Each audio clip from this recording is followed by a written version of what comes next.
بسم اللہ الرحمن الرحیم۔ السلام علیکم ورحمۃ اللہ وبرکاتہ۔ محترم سامعین، ابھی حضرت مولانا سمیع اللہ خان صاحب دامت برکاتہم العالیہ کا جواب ایک جو مفتی حسن ذیشان صاحب قاسمی دامت برکاتہم العالیہ کے جواب کے اندر آڈیو کی شکل میں موصول ہوا، اس کو سننے کا اتفاق ہوا۔ اس کے تناظر میں اپنی طرف سے چند باتیں عرض کرنا چاہتا ہوں۔ دیکھیے، پہلی بات تو مفتی ذیشان صاحب نے بنیادی یہ کہی تھی کہ آپ پہلے تحقیق فرما لیں، اس کے بعد کچھ تحریر فرمائیں۔ تو حضرت خان صاحب سمیع اللہ خان صاحب دامت برکاتہم العالیہ نے اس کا کوئی جواب ہی نہیں دیا، اس کو تو گول ہی کر گئے، جبکہ مولانا ذیشان صاحب دامت برکاتہم کی یہ رائے بالکل درست اور برحق ہے۔ پہلے آپ کو پوری تحقیق کر لینی چاہیے تھی، اس کے بعد کوئی تحریر لکھنی چاہیے تھی، مگر آپ کا یہ امتیاز رہا ہے، یہ کہہ لیجئے آپ کی خصوصیت رہی ہے، یا آپ کی ایک عادت رہی کہ آپ فوراً ہی اس کے اوپر رد عمل دے دیتے ہیں اور آپ حقیقت حال سے بالکل ناواقف ہوتے ہیں۔ دوسری بات مفتی ذیشان صاحب کی بنیادی طور پر یہ تھی کہ آپ اور آپ کے محبین صرف اپنی بات اور اپنی رائے ہی کو حرف آخر اور وہی آسمانی نہ سمجھ لیا کرے۔ یہ بات بھی آپ کی سمجھ میں غالباً نہیں آ رہی ہے۔ بھائی، آپ نے جس انداز میں غصے میں اور آپ سانس پھولاتے ہوئے جواب ریکارڈ کرایا ہے، اس سے صاف ظاہر ہوتا ہے کہ آپ اپنے علاوہ کسی کی ایک رائے بھی صحیح تو کیا، اس کو کسی کے کہنے کا روادار بھی نہیں سمجھتے۔ بھائی، یہ رویہ ٹھیک نہیں ہے۔ ہر ایک کا اپنا نظریہ ہے، سوچ ہے، رائے ہے۔ اپنا نظریہ، سوچ، رائے اور پالیسی اپنانے کا ان کو پورا اختیار ہے، مگر آپ اس کو بالکل بھی برداشت نہیں کرتے اور بے ڈھنگے اور غیر اخلاقی الفاظ اور فقروں کے ساتھ اس کی تذلیل اور تحقیر یا تضحیک سے بھی باز نہیں آتے ہیں۔ بہت سی دفعہ آپ کو یہ اس طرح کی حرکت کرتے ہوئے دیکھا گیا ہے کہ آپ کا مضمون پورا تذلیل سے بھرپور ہوتا ہے، یا تحقیر سے یا تضحیک سے۔ ایک بار کسی جمعیت کے ذمہ دار نے جمعیت کے سلسلے میں یہ کہہ دیا کہ آج کے حالات میں جمعیت کی پہلے سے زیادہ ضرورت ہے اور جمعیت علماء ہند اللہ تعالیٰ کی اس وقت عظیم نعمت ہے۔ تو آپ نے اس کے جواب میں جس طرح کا تحقیر اور تذلیل سے بھرپور انداز اختیار کیا ہے، اس سے ہم نے آپ کو باخبر بھی کیا تھا، مگر آپ جو ہے اس سے ماننے سے انکار کر گئے۔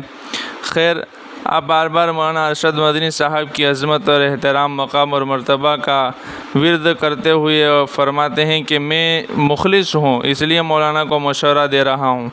مولانا کی عظمت اور احترام کو ملحوظ خاطر رکھتے ہوئے ان پر سوال کھڑا کر رہا ہوں۔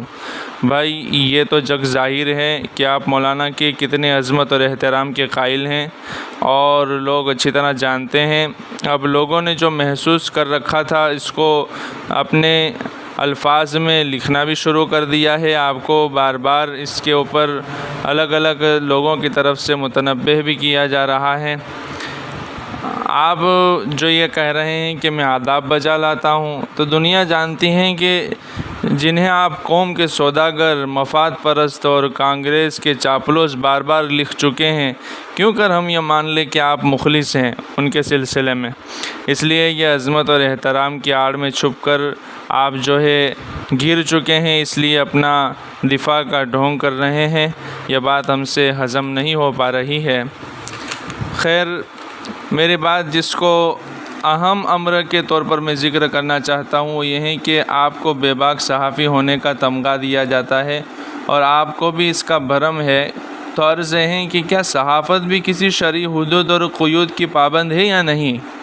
آپ کی تحریروں کو، جس میں آپ اپنی ہی بے تکی رائے کو بزور قلم سپرد کرتاس کرتے ہیں، اگر شریعت اور سنت، قرآن اور حدیث نیز سیرت کے ترازو میں تولا جائے تو بالکل ہی جو ہے لغو اور بے وزن اور بعض اوقات تو غیر صحیح اور شریعت کے نظر میں غیر پسندیدہ اور بعض اوقات تو یہ سیرت سے ٹکراتے ہوئی آپ کی پالیسی ہوتی ہے، آپ کے نظریہ ہوتا ہے۔ جیسے جذبات اور چیز ہے اور اپنے آپ کو سیرت کی روشنی میں چلانا اور چیز ہے۔ مدنی حضرات کی جو پالیسی اس وقت ہے، وہ مکی سیرت کے ماتحت مکی دور نبوی کی عکاسی کر رہی ہے اور اس کی اوپر کاربند ہے۔ آپ کے نزدیک سریش چوہان کے اتنے بڑے مجرم ہے، اس لیے مولانا کو ان کے ساتھ نہیں بیٹھنا چاہیے۔ ایسے بہت سارے ساتھیوں کو اعتراض ہے، تو میں عرض کر رہا ہوں، پہلی بات تو یہ ہے کہ مولانا کی وضاحت آ چکی، مگر آپ کی طرف سے کوئی نرم گوشہ نظر نہیں آیا۔ دوسری بات، مولانا مدنی کے اس عمل کو سیرت کی روشنی میں پرکھے، جذبات کو بھی ایک طرف کر دیں۔ کیا حضور اکرم صلی اللہ علیہ وسلم ابو جہل، عتبہ، شیبہ، ابو لہب، ابو سفیان وغیرہ روسائے مشرکین مکہ کے ساتھ بیٹھ کر اسی طرح کی دعوت دین کے ماتحت اللہ اور اس کے رسول اور عقائد کے مسائل پر تبادلہ خیال نہیں فرماتے تھے؟ کیا لمبی لمبی بحثیں ان کے درمیان نہیں ہوئی ہے؟ کیا سریش چوہان کے ابو جہل، ابو لہب، ابو سفیان، عتبہ، شیبہ وغیرہ سے بڑا کافر اور مشرک ہے؟ کیا موسیٰ علیہ السلام اور دیگر انبیاء نے اللہ تعالیٰ اور انبیاء علیہم السلام کے گستاخوں کے ساتھ بیٹھ کر توحید، رسالت، حشر و نشر پر مکالمے نہیں کیے؟ کیا ابراہیم علیہ السلام نے پوری بت پرست قوم کو دعوت پہنچانے کے لیے حربہ اختیار کرتے ہوئے ان کو جمع کرنے کا بہانہ کر کے ان سب کو جمع کر کے ان کے سامنے توحید اور رسالت، موت اور حیات کے مسئلے پر اس وقت کے ظالم اور جابر کے سامنے بیٹھ کر ان سے بحث نہیں کی؟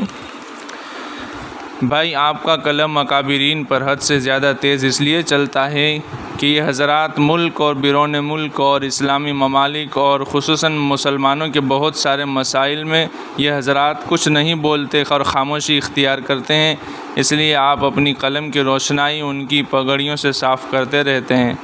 تو میں یہ سوچتا رہتا ہوں کہ اگر آپ آقا مکی و مدنی حضرت محمد عربی صلی اللہ علیہ وسلم کے دور میں مسلمانوں کی مظلومیت اور ان کے اوپر ہو رہے مظالم دیکھتے اور آقا کریم صلی اللہ علیہ وسلم کی درد اور قرب بھری خاموشی اور آپ کا تڑپنا دیکھتے، کیا آپ یہیں فخر کستے؟ کیا اسی طرح کے الفاظ سے نوازتے جس طرح آج کے نبی کے وارثوں کو آپ نوازتے ہیں؟ خدا را آپ ضرور سوچیں۔ ادھر حال یہ تھا کہ آل یاسر رضی اللہ عنہم کو مارا پیٹا جا رہا ہے اور حضور صلی اللہ علیہ وسلم کا اس طرف سے گزر ہو رہا ہے، اور حضور صلی اللہ علیہ وسلم فرماتے ہیں، اصبروا یا آل یاسر فإن لکم الجنہ، اے آل یاسر صبر کرو، بے شک تمہارے لیے جنت ہے۔ کیا کہیں گے آپ آقا کریم صلی اللہ علیہ وسلم کو؟ حضرت بلال، حضرت خباب، حضرت نہدیہ، زنیرہ اور مکہ کے مسلمانوں کی مظلومیت کے قصے میرے بھائی کون نہیں جانتا ہے؟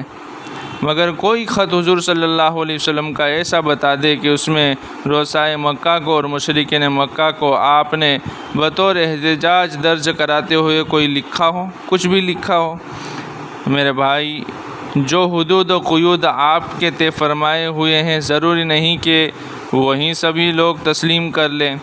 جو لوگ اپنی نظریات رکھتے ہیں، ان کے پاس اپنی شریعت اور سنت، قرآن و سنت کی روشنی میں سوچنے کا ایک معیار ہے، اس کے مطابق ان کے سامنے سیرت ہے، رسول پاک صلی اللہ علیہ وسلم کی زندگی ہے، اور یہی نہیں کہ صرف وہ خاموش رہتے ہیں۔ یہ بڑا جھوٹ ہے، بڑا پروپیگنڈا ہے۔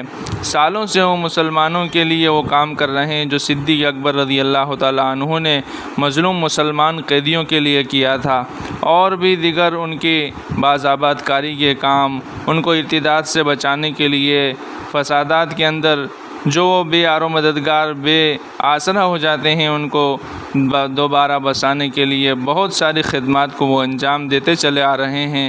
ان کے سامنے سیرت کا نمونہ ہے۔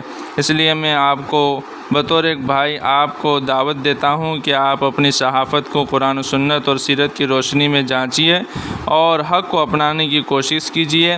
ہر بات میں ضد اچھی نہیں ہوتی ہے۔ بعض وہ مسائل ہوتے ہیں جو سماجی اور سیاسی ہوتے ہیں، بعض عقائدی ہوتے ہیں۔ تو عقائد میں تو سختی اچھی معلوم ہوتی ہے، لیکن آپ سیاسی اور سماجی مسائل کے اندر اس طرح پر لوگوں کو بدترین نشانہ بناتے ہیں، یہ بات جو ہے اچھی نہیں ہے۔ اس لیے آپ ضرور سوچئے گا۔ میں آپ کا دوست، آپ کا ساتھی، آپ کا محسن، آپ کا خیر خواہ، جو بھی کہہ لیجئے، محمد محسن ابن ابوبکر، مانگرولی، گجرات سے آپ کے سامنے چند معروضات پیش کر رہا تھا۔ اللہ تعالیٰ مجھے بھی، آپ کو، پوری امت کو اتحاد اور اتفاق نصیب فرمائے۔ اور نبی پاک صلی اللہ علیہ وسلم کے وارثین کی قدردانی کی توفیق عطا فرمائے۔ اگر اللہ تعالیٰ نے صلاحیتیں دی ہیں تو اس کو صحیح سمت میں، صحیح طریقے پر، صحیح انداز سے، صحیح الفاظ سے استعمال کرنے کی توفیق عطا فرمائے۔ آمین۔ وآخر دعوانا ان الحمد للہ رب العالمین۔ والسلام علیکم ورحمۃ اللہ وبرکاتہ۔